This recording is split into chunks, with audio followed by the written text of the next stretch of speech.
I think we have all got very used to the anticipation of important announcements during recent times. The announcement that heralds a new lockdown. The announcement that tells us what tier we are to be moved into. The announcement still to come as I record this, as to whether we are finally going to get a Brexit deal or have to muddle through without.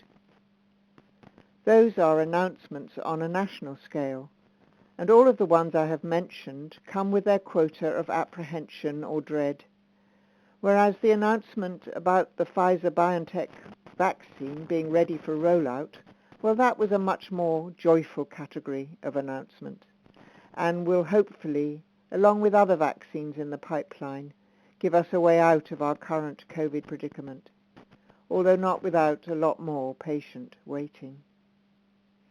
We've had a lovely family announcement just recently, that another grandchild is on the way and due in June.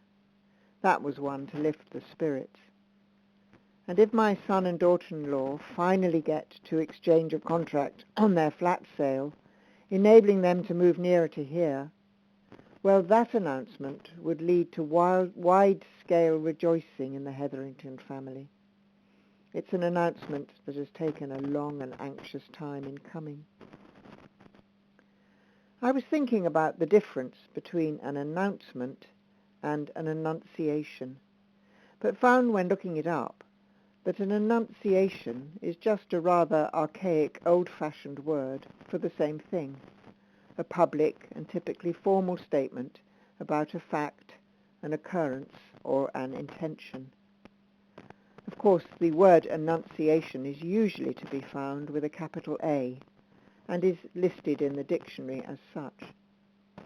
Next Sunday we will hear the story behind the Annunciation, the appearing of the angel Gabriel to Mary, and the astounding proposal that came with it.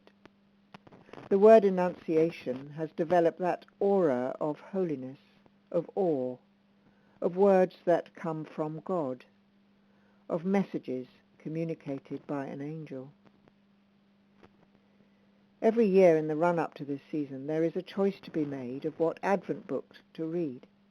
New ones are brought out each year and reviewed in the Church Times, and I believe a few were listed in the Advent newsletter as ones perhaps to choose from. My favourite Advent book came out some years ago and is called Haphazard by Starlight. Janet Morley has selected a poem for each day of the season, each one with a commentary. She enables the reader to spend time with the themes that belong to Advent, and to reflect too on the key people at the heart of the traditional stories, with Mary, of course, at the centre. The commentaries are a wonderful guide to the poems, and each one ends with a question for the reader to reflect on and respond to. Quite a few are about Annunciation, although not necessarily in the full-on sense. The parallels drawn with our own experience enable us to reflect on annunciations that we too may experience and prompt us to ask whether we are open or closed to experiencing such moments and seeing them for what they are. The poem I am going to read now does just that. A modern, rational woman is struggling with her longing for something to light up her life with radiance and meaning. Her wait for a kind of annunciation that she has experienced before, but her reasoning, matter-of-fact self has rather quashed. There is a struggle going on, and the poet has very carefully crafted the poem to communicate just that. It is by Sylvia Plath, and it is called Black Rook in Rainy Weather. Well, we've certainly had plenty of that. Black Rook in Rainy Weather. On the stiff twig up there hunches a wet black rook, arranging and rearranging its feathers in the rain. I do not expect a miracle or an accident to set the sight on fire in my eye, nor seek any more in the desultory weather some design, but let spotted leaves fall as they fall, without ceremony or portent. Although, I admit, I desire occasionally some backtalk from the mute sky. I can't honestly complain. A certain minor light may still lean incandescent out of a kitchen table or chair, as if a celestial burning took possession of the most obtuse objects now and then, thus hallowing an interval otherwise inconsequent. By bestowing largesse, honour, one might say love.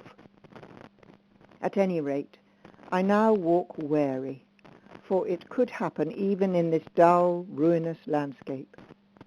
Sceptical, yet politic, ignorant of whatever angel may choose to flare suddenly at my elbow.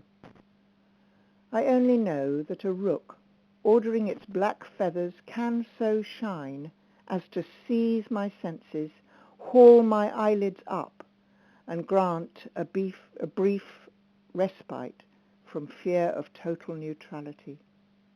With luck, trekking stubborn through this season of fatigue, I shall patch together a content of sorts.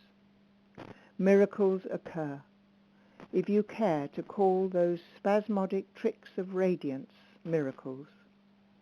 The wait's begun again, the long wait for the angel, for that rare, random descent.